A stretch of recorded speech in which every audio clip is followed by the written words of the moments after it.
महाराष्ट्राच्या विधानसभा निवडणुकीचा प्रचार संपलेला आहे आणि बारामतीमध्ये आज सगळ्यांचं लक्ष होतं की शरद पवार शेवटच्या सभेमध्ये अजित पवारांच्या बद्दल नेमकं काय बोलतायत. खरं तर याची उत्सुकता आंबेगावच्या सभेपासून अधिक वाढलेली होती, कारण तिथं सगळ्यात पहिल्यांदा गद्दार असा उल्लेख शरद पवारांनी केलेला होता आणि दिलीप वळसे पाटलांना पराभूत करा करा करा असं 3 वेळा ते म्हणालेले होते.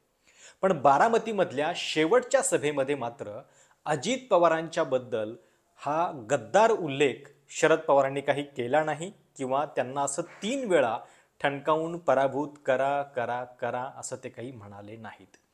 आता याच्या पाठीमागे नेमकी काय कारणं असावीत की अजित पवारांना शरद पवार गद्दार म्हणाले नाहीत, पराभूत करा असं थेट आवाहन त्यांनी केलं नाही, याचा नेमका अर्थ काय घ्यायचा?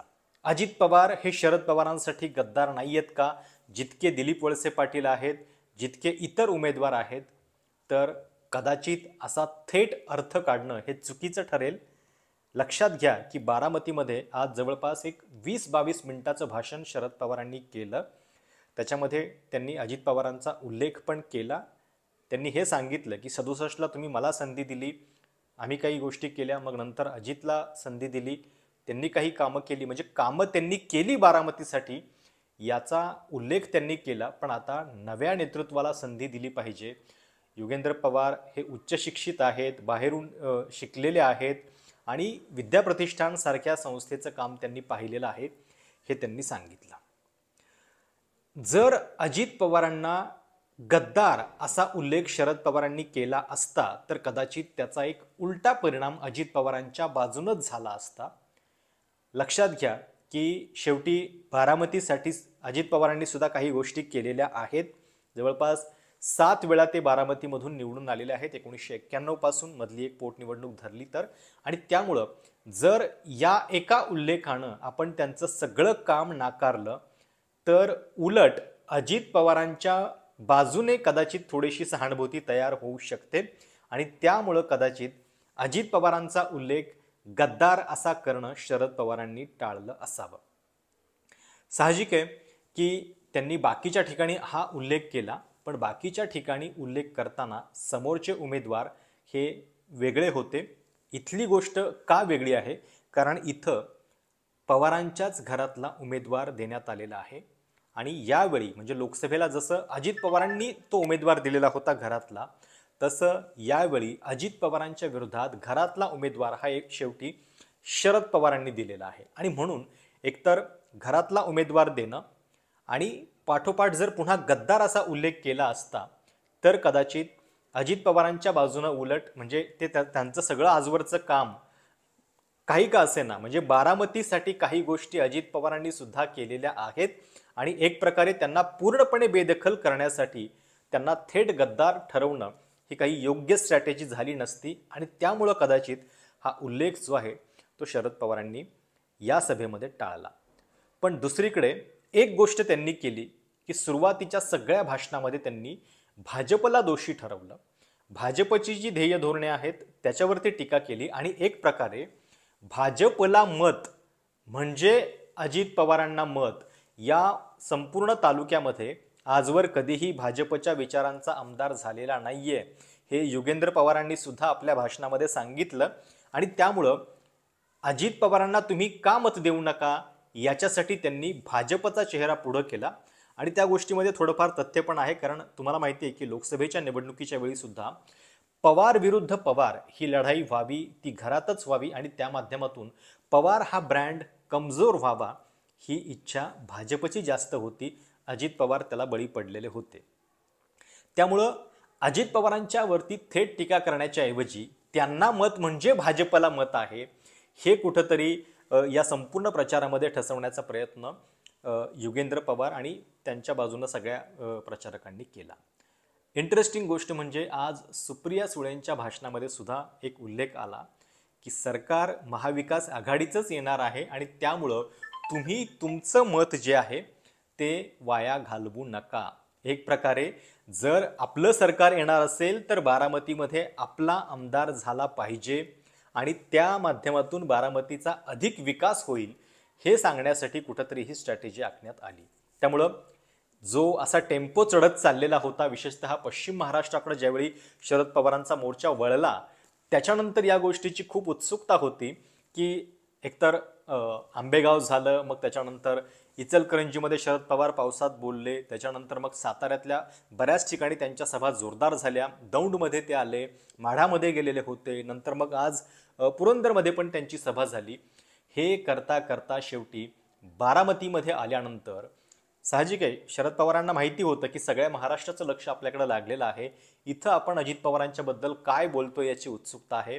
पण त्यांनी हुशारीनं, कदाचित हे कॅल्क्युलेशन असेल की इथं त्यांनी हा गद्दार उल्लेख जो आहे तो टाळला. आणि कुठल्याही यशस्वी राजकारण्याचं किंवा चतुर राजकारण्याचं म्हणजे त्याची कार्यशैली काय असते, तर ते अनप्रेडिक्टेबल असतात. जर तुम्ही आधीच त्यांच्या चाली ओळखू लागल्या तर त्याला हुशार राजकारणी म्हणत नाहीत. आणि त्यामुळं कदाचित शरद पवारांनी या दोन गोष्टींचा विचार केला असावा.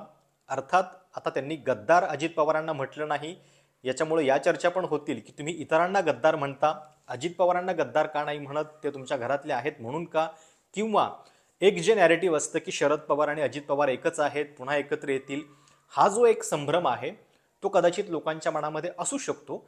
पण त्याची टक्केवारी किती असू शकते आणि गद्दार म्हटल्यामुळं किंवा अजित पवारांचं सगळंच काम हे नाकारल्यामुळं उलट काही लोकांच्या मनामध्ये सहानुभूती तयार होऊ शकते, या दोन्हीतला कुठंतरी एक सारासार दोन्हीचा बॅलन्स बघूनच कदाचित शरद पवारांनी ही स्ट्रॅटेजी जी आहे ती आखली असावी. आणि म्हणून त्यांनी त्यांचा गद्दार हा उल्लेख जो आहे तो टाळला असावा. शेवटचं भाषण होतं, या भाषणामध्ये त्यांनी फक्त बारामतीमध्ये पुढच्या काही विकास कामांसाठी तरुणांच्या हातामध्ये संधी द्या, युगेंद्र तरुण आहे आणि त्यामुळं नवी बारामती घडवण्यासाठी त्याला साथ द्या, हे त्यांनी सांगितलेलं आहे. तिकडे अजित पवारांची पण सभा झाली. अजित पवारांचं भाषण तर जवळपास 1 तासाचं होतं. दोन्ही सभांमधल्या रिस्पॉन्सची तुलना पण होती आहे. पण अजित पवारांच्या भाषणामध्ये सुद्धा 1991च्या पहिल्या निवडणुकीचा उल्लेख होता आणि त्यावेळी आपल्याला कशी थोडीशी भीती वाटलेली होती. चंद्रराव तावरे त्यांच्या विरोधात त्यावेळी समोर होते, पण त्यावेळी आपण 50,000च्या मतानं निवडून आलो. कदाचित या गेल्या 7 निवडणुका सहजपणे लढल्यानंतर आता पुन्हा ते थोडंसं दडपण या निवडणुकीमध्ये आहे, पण आपण विजयी होऊ, हा विश्वास कुठंतरी अजित पवारांना दाखवायचा असेल या विधानामधून.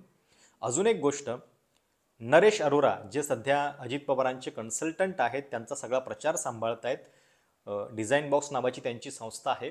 आज त्यांनी प्रचार संपल्यानंतरच एक विधान केलेलं आहे आणि त्यांनी असं म्हटलंय की या सगळ्या निवडणुकीच्या दरम्यान मी अनेकदा पर्सनल प्रेडिक्शन करणं टाळतो, पण आता मी माझी मान सुरीच्या खाली द्यायला तयार आहे. अजित पवारांचा विजय होईल आणि तो ऐतिहासिक असेल.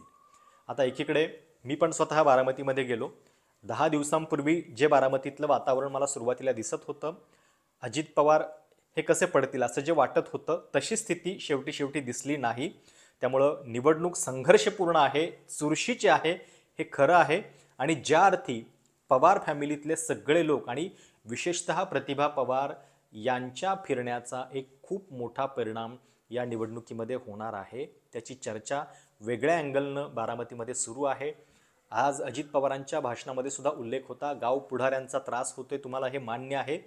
हे याचमुळं आहे की अजित पवारांच्या अवतीभोवती जे लोक आहेत त्या लोकांना बारामतीचा मतदार कंटाळलेला आहे आणि म्हणून जी आपल्याला बाहेरून वाटते तितकी ही खरोखर निवडणूक सोपी राहिलेली नाही आहे, त्याच्यामध्ये चुरस खूप आहे.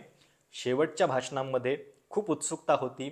हा टेम्पो जो आहे तो वाढवत शरद पवार शेवटचा हल्ला काय करतात याकडं सगळ्यांचं लक्ष होतं. पण पुन्हा शरद पवार हे अनप्रेडिक्टेबल दिसले आणि त्यांनी गद्दार हा उल्लेख जो आहे तो अजित पवारांच्या विरोधात टाळलेला आहे.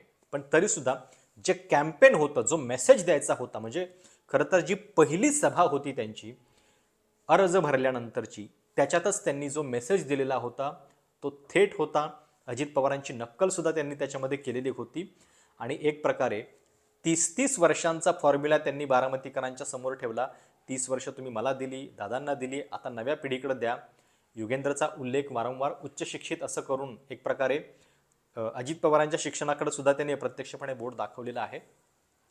बारामतीमध्ये जे काही होईल ते खूप इंटरेस्टिंग आणि केवळ पवारच नव्हे, म्हणजे त्यांच्या कौटुंबिक सगळ्या गोष्टी तर होतीलच, पण राज्याच्या राजकारणावरती सुद्धा त्याचा मोठा परिणाम होणार आहे. आणि पत्रकार विजय चोरमारे यांना शरद पवारांनी जी मुलाखत दिली आहे, त्या मुलाखतीमधला एक भाग खूप इंटरेस्टिंग आहे. युगेंद्र पवारांना निर्णय उमेदवारी देण्याचा जो होता, तो कौटुंबिक होता की राजकीय होता, याच्याबद्दल जेव्हा त्यांनी प्रश्न विचारला तेव्हा शरद पवारांचं उत्तर होतं की अजित, तिथं आम्ही तिसऱ्या नावाचा विचार करत होतो, पण समोर जे उमेदवार आहेत त्यांचा दबदबा एवढा आहे की त्यांच्या विरोधात उभं राहायला कोणी हिंमत करत नव्हतं, आणि म्हणून आम्ही युगेंद्रनं ती हिंमत दाखवली आणि म्हणून हा निर्णय झाला. एक प्रकारे अजित पवारांचा दबदबा, कुठल्या अर्थानं म्हणाले ते दहशत म्हणून असेल किंवा काही इतर गोष्टींनी असेल आपल्याला माहिती नाही, पण म्हणून हा निर्णय झाला असं पवार म्हणतायत. एक नक्की आहे की थेटपणे म्हणजे कुठलं भावनिक आव्हान त्यांनी शेवटच्या सभेपर्यंत टाळलं. अजित पवार खूप म्हणत होते की भावनिक करतील, पण पवारांनी ते काही केलं नाही. काल बारामतीमध्ये टेक्स्टाईल पार्कमध्ये मात्र प्रतिभा पवार आणि त्यांच्यासोबत जे लोक होते त्यांना अडवण्याचा प्रयत्न झाला, आणि त्या मुद्द्याची मात्र बारामतीमध्ये खूप चर्चा झालेली आहे. आता प्रचार तर संपलेला आहे, निवडणुकीच्या निकालामध्ये नेमकं काय होतंय हे बघावं लागेल, पण ही कारणं आहेत ज्यामुळं शरद पवारांनी अजित पवारांना गद्दार म्हणणं टाळलं. तुम्हाला या सगळ्याबद्दल नेमकं काय वाटतंय, तुमच्या कमेंट्स काय आहेत जरूर कळवा. चॅनल सबस्क्राईब देखील करायला विसरू नका. धन्यवाद.